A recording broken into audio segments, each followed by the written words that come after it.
Kristina Đukić, known online as Kika, was born on July 25, 2000, in Belgrade, Serbia, and became famous as a fast-rising gaming YouTuber and streamer with over 700,000 subscribers.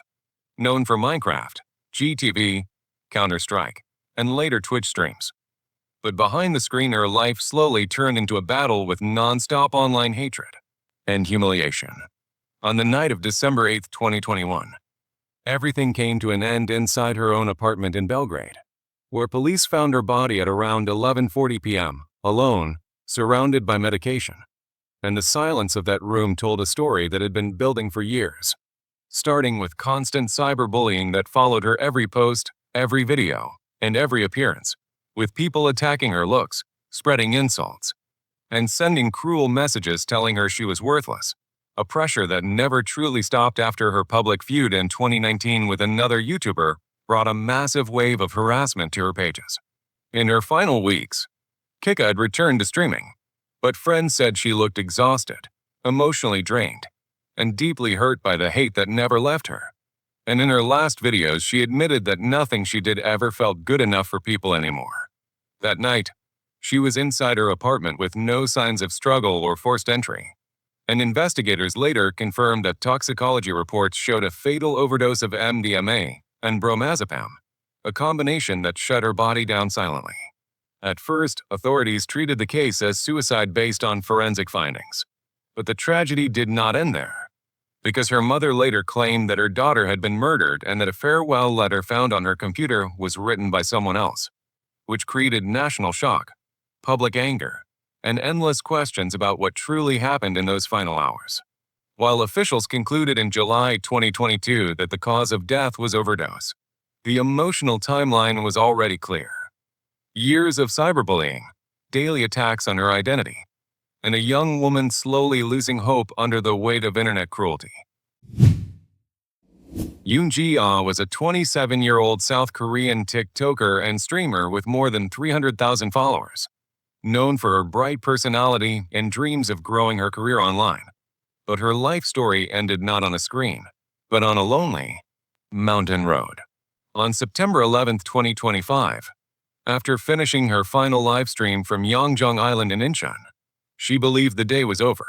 But about 30 minutes later, everything turned into a nightmare when she met Choi, a 50-year-old man known online as Black Cat, who had pretended to be a wealthy IT CEO and had donated nearly 100 million won to gain control over her life and work. In the days before her death, Yoon had discovered his lies, learned he was deeply in debt, and tried to end their so-called business partnership because of his controlling and abusive behavior. And CCTV cameras captured him kneeling and begging her not to leave him, a moment that showed how desperate and unstable he had become. At around 3:27 p.m., surveillance footage recorded the most terrifying moment, as Yoon tried to step out of a car. But Choi forcibly pushed her back inside and slammed the door shut, trapping her against her will. And from that point, she was no longer seen alive. Investigators believe the attack happened shortly after, inside or near the vehicle, where she was strangled, her neck compressed until her breathing stopped, leaving her body covered in bruises and marks of assault. After killing her, Choi did not call for help, did not confess, and did not stop. Instead, he placed her body inside a suitcase and began a long drive toward a remote mountain in Muju County, more than 3 hours away, stopping 8 different times along the way to confuse police and hide his tracks. Her body was later found abandoned on the mountainside, silent and alone, confirming that she had died from asphyxiation caused by neck compression. Choi was arrested on September 13th, first denying everything, but once police showed him the evidence and the location of her body, he confessed to the murder. The tragedy was rooted in a toxic relationship where money turned into control and obsession turned into violence, beginning with fake promises of success and ending with a young woman losing her life only minutes after speaking to her fans for the last time.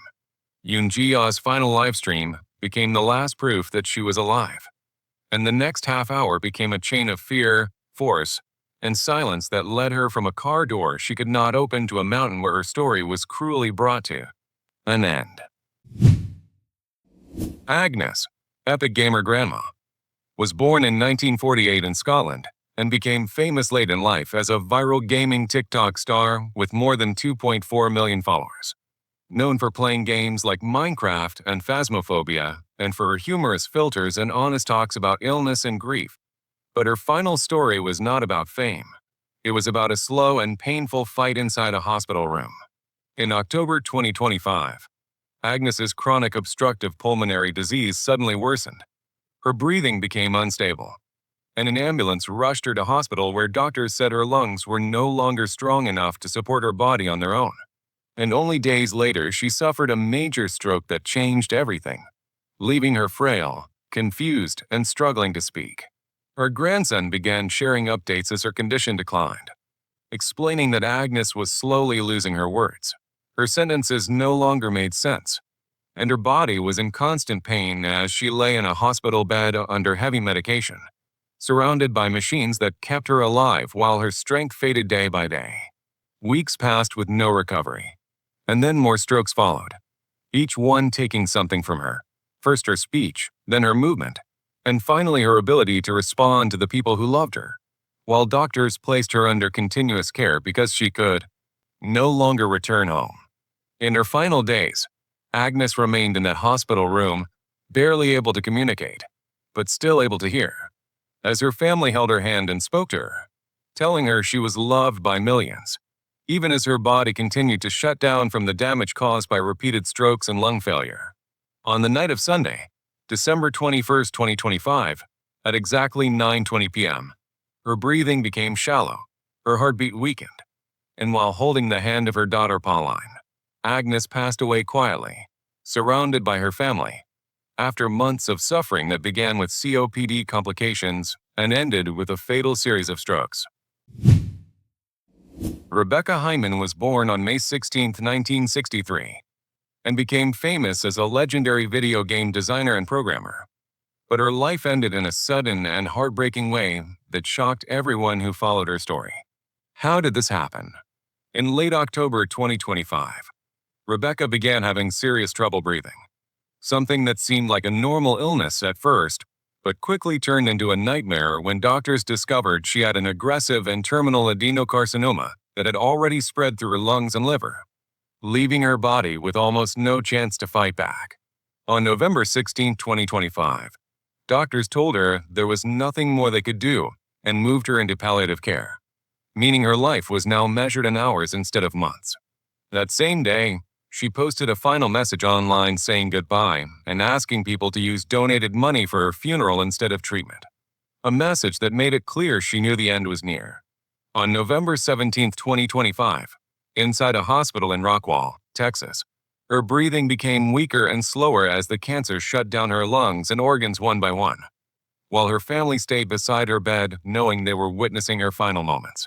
At the age of 62, Rebecca Heineman passed away from terminal adenocarcinoma, a disease that moved so fast it turned a few weeks of sickness into a final night of silence. Her death was not sudden like an accident, but shocking in its speed, proving how quickly life can change when the body can no longer fight.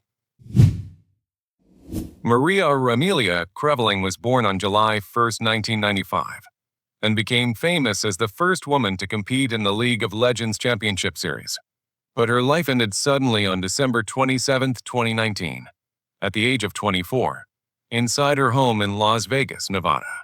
In the days before her death, Maria had been struggling physically and mentally, dealing with long-term pain from multiple medical surgeries and emotional pressure from years of online harassment that never truly stopped. On the night of December 26th, she went to her room like any normal evening, with no signs of danger and no emergency call made. There was no crash, no accident, and no one heard any cry for help. Hours passed in silence as she slept, and sometime during the night, her breathing stopped while she was still in bed. When morning came, she did not wake up. Her body was found motionless, and she was declared dead at the scene. Friends later confirmed that she passed away peacefully in her sleep.